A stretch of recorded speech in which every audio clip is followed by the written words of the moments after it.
Hi friends, welcome to Adust Health Kitchen. எல்லாரும் எப்படி இருக்கீங்க? நல்லா இருக்கீங்களா? இன்னைக்கு பாத்தீங்கன்னா என்னோட சப்ஸ்கிரைபர் கேட்ட மாதிரி எல்லா வித கரையும், அதாவது வாழைக்கரை, மாம்பழக்கரை, டீ கரை, கிரீஸ் கரை, ஒயிட் ஷர்ட்ல துரு கரை, அதாவது கலர் துணியில் இருக்க சாயம் எல்லாமே நம்ம வந்து எப்படி ஈஸியாக நம்ம எடுக்கலான்றது இந்த வீடியோவில் சொல்லியிருக்கேன். முக்கியமாக பார்த்தீங்கன்னா பட்டுப்புடவையில் இருக்க கரையை எப்படி ஈஸியாக எடுக்கலாம்னு சொல்லியிருக்கேன். கண்டிப்பாக நீங்கள் முழுமையாக பாருங்கள். முழுமையாக பார்த்துட்டு உங்களுக்கு பிடிச்சிருந்தா என்னோட சேனலை சப்ஸ்கிரைப் பண்ணிக்கோங்க. பக்கத்துக்கு பெல் ஐக்கானும் கிளிக் பண்ணி வச்சுக்கோங்க. இப்போ வாங்க நம்ம வீடியோக்குள்ளே போகலாம்.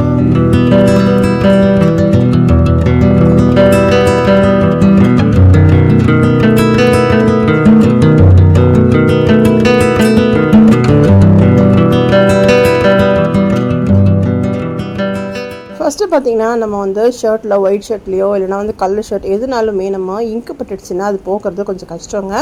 முக்கியமாக பார்த்திங்கன்னா அந்த சின்ன பசங்களாம் வந்து ஷர்ட்டில், ட்ரௌசரில், ஸ்கர்ட்லலாம் நமக்கு அந்த வந்து பேனாவை வந்து நல்லா கிறுக்கிட்டு வந்துடுவாங்க. இல்லைனா வந்து பேனாவோட இங்கு நமக்கு பட்டுரும். அது மேலே தான் துவைச்சாலுமே போகாதுங்க.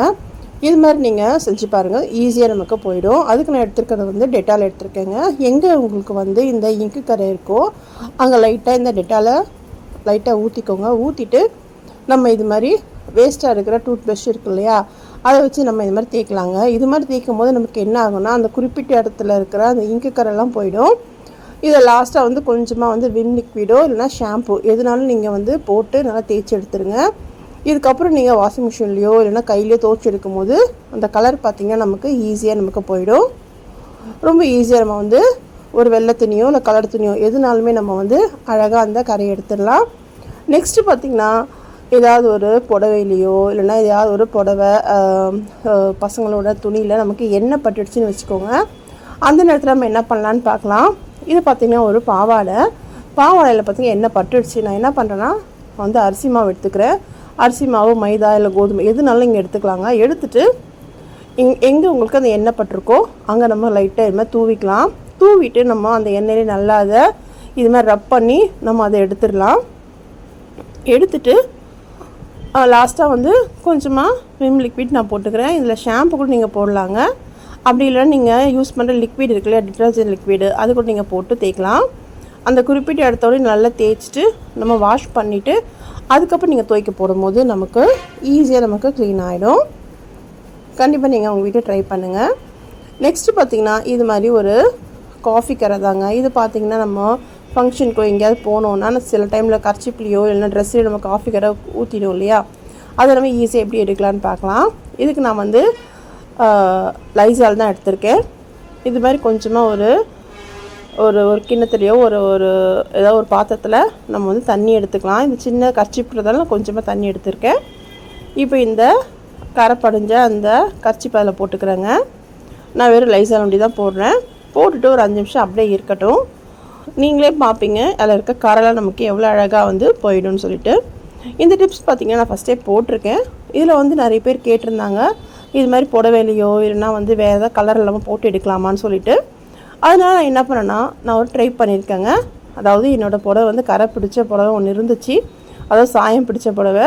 அதை நான் ட்ரை பண்ணியிருக்கேன். லாஸ்ட்டாக உங்களுக்கு சொல்லியிருக்கேன் அந்த கரை போச்சா இல்லையான்றது நீங்கள் லாஸ்ட்டாக பார்த்து தெரிஞ்சுக்கோங்க. இப்போ பார்த்திங்கன்னா அந்த கரை நமக்கு போயிடுச்சு.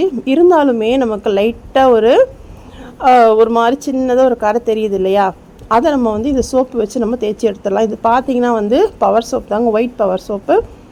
இதை வச்சு நான் தேய்ச்சிருக்கிறேன். நீங்கள் வந்து உங்கள் வீட்டில் என்ன சோப் யூஸ் பண்ணுறீங்களோ அப்படி இல்லை என்ன லிக்விட் நீங்கள் யூஸ் பண்ணுறீங்களோ அதுக்கேற்ற மாதிரி நீங்கள் துவைச்சி எடுத்துட்டிங்கன்னா அந்த கரை கூட நமக்கு ஈஸியாக போயிடும். இப்போ நான் வந்து நல்ல தண்ணியில் நல்லா அலசிட்டு உங்களுக்கு காட்டுறேன் பாருங்கள். அதில் இருக்க கரை பார்த்திங்கன்னா நமக்கு எங்கே போச்சுனே நமக்கு தெரியலங்க, சூப்பராக நமக்கு போயிடுச்சு. இது பார்த்திங்கன்னா ஒரு நாள் 2 நாள் ஆன கரை தாங்க. அதனால் நமக்கு ஈஸியாகவே போயிடும். நாள்பட்ட கரைனா நீங்கள் வந்து ஒரு 2-3 தடவை நல்லா துவைச்சி எடுக்கும் போது தாங்க நமக்கு போகும். உடனேலாம் வந்து எல்லா கரையும் போயிடாதுங்க. கண்டிப்பாக நீங்கள் ட்ரை பண்ணிவிட்டு உங்களோட ஃபீட்பேக் எனக்கு சொல்லுங்கள். என்னோட சேனலில் பார்த்திங்கன்னா துரு பிடிச்ச கரை, அதாவது நாள்பட்ட துரு பிடிச்ச பாத்திரமோ இல்லைனா வந்து ஏதாவது ஒரு ட்ரெஸ்ஸில் துரு பிடிச்சிருந்தாலும் எப்படி போக்கலான்றதை நான் வீடியோ போட்டிருக்கேங்க. கண்டிப்பாக நீங்கள் அதையும் நீங்கள் செக் பண்ணி பாருங்கள். நான் இங்கே வந்து ஐகால்லையும் கொடுக்குறேன், டிஸ்கிரிப்ஷன்லையும் கொடுக்குறேன். நெக்ஸ்ட்டு பார்த்திங்கன்னா பட்டுப்புடவைங்க. பட்டுப்புடவை பார்த்திங்கன்னா நம்ம எல்லா ஃபங்க்ஷனுக்கும் இந்த பட்டுப்புடவை தான் கட்டிட்டு போவோம். சில டைம் ஒரு தண்ணியோ இல்லைனா காஃபியோ இல்லை ஏதாவது ஒரு கரையோ ரத்தக்கரையோ ஏதாவது நமக்கு பட்டுடுச்சுன்னு வச்சுக்கோங்களேன், அந்த கரை நமக்கு போகிறது கஷ்டம். இன்னும் கேட்டிங்கன்னா தண்ணி கரை பட்டா கூட நமக்கு போகிறது கஷ்டங்க. சப்போஸ் வந்து தண்ணி ஏதாவது உங்கள் பட்டு புடவையில் விழுந்துருச்சுன்னா நீங்கள் ஃபஸ்ட்டு அதை நல்லா தொடச்சிட்டு ட்ரையான துணியில் நல்லா தொடச்சிட்டு நல்லா காய வச்சுருங்க. அப்போ டக்குன்னு நமக்கு அந்த கரை பிடிக்காது. இது பார்த்திங்கன்னா ஒரு 2 டாட் தாங்க இருக்கும். இந்த கரை வந்து போகவே இல்லை. சரி நம்ம ட்ரை பண்ணலான்னு சொல்லிட்டு நான் ஒரு விஷயத்தில் ட்ரை பண்ணேங்க. இப்போ பார்க்கலாம் அது போதா இல்லையான்னு. அதுக்கு நான் எடுத்திருக்க பொருள் பார்த்திங்கன்னா இந்த பியர் சோப் தாங்க நான் எடுத்திருக்கேன். இதை பார்த்திங்கன்னா லைட்டாக நம்ம ஈரம் பண்ணிக்கலாம். ஈரம் பண்ணிவிட்டு எங்கே நமக்கு அந்த கரை இருக்கோ அந்த இடத்துல நான் வந்து இந்த சோப் வச்சு தேய்க்கிறேன். நீங்கள் பார்த்தீங்கன்னா தண்ணியோ எதுவுமே வந்து அதில் படாமல் பார்த்துக்கோங்க. அதாவது எங்கே நம்ம தேய்க்கிறோமோ அங்கே தண்ணி பட்டால் ஒன்றும் பிரச்சனை இல்லைங்க. மற்ற இடத்துல படாமல் பார்த்துக்கோங்க. அதுக்கு நான் அடியில் ஒரு பேப்பரோ இல்லைனா வந்து ஏதாவது ஒரு திக்கான துணி வச்சுட்டு நீங்கள் அதுக்கப்புறம் தேய்ங்க. இது பார்த்திங்கன்னா நல்லாவே தேய்ச்சி நுர வர அளவுக்கு நம்ம தேய்ச்சாச்சு. தேய்ச்சிட்டு நான் இந்த இடத்த ஒண்டி நான் வந்து அலசிட்டு காட்டுறேன். அப்படி இல்லைன்னா நீங்கள் தண்ணியில் துணி தொட்டு கூட நீங்கள் துடைக்கலாம். நான் பார்த்திங்கன்னா அந்த இடத்த ஒண்டி நான் அலசிட்டு உங்களுக்கு காட்டுறேங்க. நீங்கள் எந்த இடம் இருக்கோ அங்கே ஒன்று நீங்கள் அலசிக்கோங்க.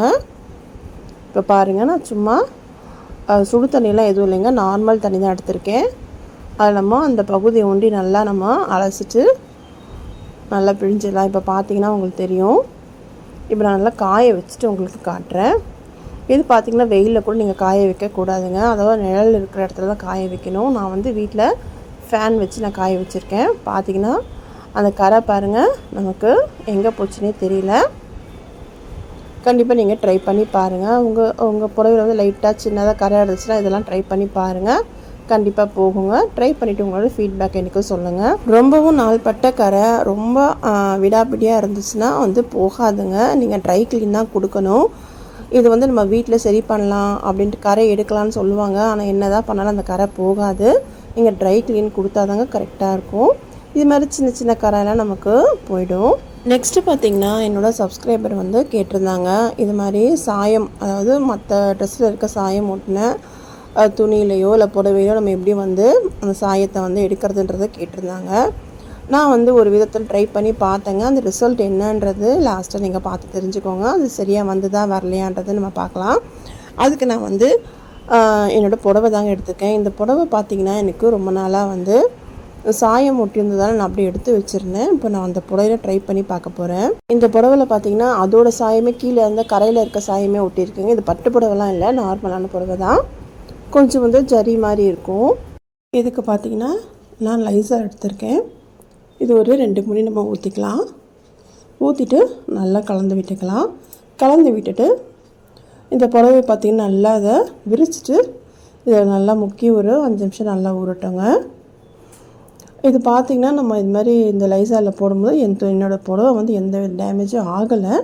ஆனால் நீங்கள் யூஸ் பண்ணும்போது பார்த்து யூஸ் பண்ணுங்கள். சப்போஸ் வந்து ரொம்ப காஸ்ட்லியான புடவை ரொம்ப இதாக இருந்தால் டேமேஜ் ஆகிடுச்சுன்னா நமக்கு கஷ்டமாயிடும் இல்லையா? அதனால் நீங்கள் பார்த்து யூஸ் பண்ணுங்கள். என்னோடய புடவை வந்து எந்த டேமேஜும் ஆகலை, அதனால் நான் போட்டிருக்கேன். இதில் பார்த்திங்கன்னா வந்து சோப்பு தாங்க நான் யூஸ் பண்ண போகிறேன். இது பார்த்திங்கன்னா பவர் சோப்பு ஒயிட் கலரு. நான் அதை வந்து போட்டுக்கிறேன். நான் வந்து எங்கெங்கே கரை இருக்கோ அதெல்லாம் லைட்டாக தேய்ச்சி விட்டுட்டு கொஞ்சமாக வந்து கத்தியில் என்னால் சீவி விட்டுக்கிறேங்க. நான் வந்து இந்த நம்ம யூஸ் பண்ணுற பவுட்ரோ எந்த வித லிக்விடும் யூஸ் பண்ணல. இதை வச்சு தான் நான் வந்து துவைக்க போகிறேன். நீங்களும் இதை ட்ரை பண்ணி பாருங்கள். இந்த சோப்பு நல்லாவே இருக்குது. நான் வாஷிங் மிஷின் தாங்க போடுறேன். வாஷிங் மிஷினில் போடும்போது நீங்கள் வந்து நார்மல் ஜீன்ஸு பெட்ஷீட் அப்படிலாம் இருக்கும் இல்லைங்க, அதுலேயே வந்து லாஸ்ட்டாக நமக்கு கொடுத்துருப்பாங்க ஃபேவரட். என்னோடய வாஷிங் மிஷின் வந்து ஃபேவரட்னு இருக்குது. உங்கள் வாஷிங் மிஷினில் வந்து எந்தவித அதாவது நமக்கு ரொம்ப காஸ்ட்லியான புடவை ட்ரெஸ் எல்லாம் போடும்போது மைல்டாக ஒரு வாஷ் கொடுக்கும். அந்த செட்டிங்கை நீங்கள் வந்து செட் பண்ணிக்கோங்க. செட் பண்ணிவிட்டு நம்ம வந்து ஆன் பண்ணி விட்டுடலாம். இது வந்து வாஷ் பண்ணிவிட்டு நான் உங்களுக்கு காய வச்சு எடுத்து காட்டுறேன், எப்படி போயிருக்குன்னு பார்க்கலாம். இப்போ பார்த்திங்கன்னா நான் காய வச்சுட்டேங்க. இப்போது இங்கே பாருங்கள், நமக்கு ஃபஸ்ட்டு விட லைட்டாக நமக்கு போயிருக்கு அந்த கரை. இருந்தாலுமே இந்த கரை நம்மளால் தெரியுது. எப்போவுமே பார்த்திங்கன்னா ஏதாவது ஒரு புடவையிலையோ இல்லை வந்து ஏதாவது ஒரு ட்ரெஸ்ஸில் நமக்கு சாயக்கரை, அதாவது இன்னொரு ட்ரெஸ்ஸில் இருந்தோ இல்லை அதே ட்ரெஸ்ஸில் இருக்க சாயம் நமக்கு ஒட்டிடுச்சுன்னா உடனே ஒரே வாஷில் போகாதுங்க. நமக்கு 2-3 வாஷ் போனால் தான் நமக்கு அந்த சாயம் போகும். இது பார்த்திங்கன்னா லைட்டாக நமக்கு போயிருக்கு. நான் இன்னும் 2-3 தடவை இந்த மாதிரி வாஷ் பண்ணும்போது அந்த கலர் போயிடும்னு நினைக்கிறேன். கண்டிப்பாக நீங்கள் உங்கள் வீட்டில் ட்ரை பண்ணுங்கள். ட்ரை பண்ணிவிட்டு உங்களோட ஃபீட்பேக் எனக்கு சொல்லுங்கள். என்னோடய சேனலையும் நீங்கள் வந்து செக் பண்ணி பாருங்கள். நிறைய வீடியோஸ் நான் போட்டிருக்கேன். இப்போ பார்த்தீங்கன்னா தெரியுது அவங்களுக்கு நமக்கு லைட்டாக எல்லா இடத்துலையுமே லைட்டாக நமக்கு போயிருக்கு. 2-3 வாஷ் போனால் தாங்க நமக்கு வந்து இதோட அந்த கலர் போகும். உடனே வந்து எல்லா சாயமும் போயிடாது ஒரே வாஷில். கண்டிப்பாக நீங்கள் ட்ரை பண்ணிவிட்டு உங்களோட ஃபீட்பேக் எனக்கு சொல்லுங்கள். இன்னும் என்னென்ன டிப்ஸ் வேணுன்றதும் எனக்கு கமெண்ட் செக்ஷனில் சொல்லுங்கள். அப்போ தான் ட்ரை பண்ணிவிட்டு நான் உங்களுக்கு நான் அதை வந்து அப்லோட் பண்ண முடியும். அவ்வளோதாங்க இன்றைக்கி பார்த்து இந்த டிப்ஸு இந்த ட்ரிக்ஸ் எல்லாம் உங்களுக்கு பிடிச்சிருக்கும்னு நினைக்கிறேன். பிடிச்சிருந்தா என்னோடய சேனலை சப்ஸ்கிரைப் பண்ணிக்கோங்க. சப்ஸ்கிரைப் பண்ணும்போது பக்கத்தில் இருக்க பெல் ஐக்கானை கிளிக் பண்ணி வச்சுக்கோங்க. அப்போ தான் நான் போகிற வீடியோஸில் உங்கள் வீடு தேடி வரும். மறக்காமல் ஆர்எஸ்டி ஹெல்த் கிச்சனை சப்போர்ட் பண்ணுங்கள், சப்ஸ்கிரைபும் பண்ணுங்கள், ஃப்ரெண்ட்ஸ் அண்ட் ஃபேமிலிக்கும் ஷேர் பண்ணுங்கள். இன்னொரு நல்ல வீடியோவில் பார்க்கலாம். தேங்க்ஸ் ஃபார் வாட்சிங்.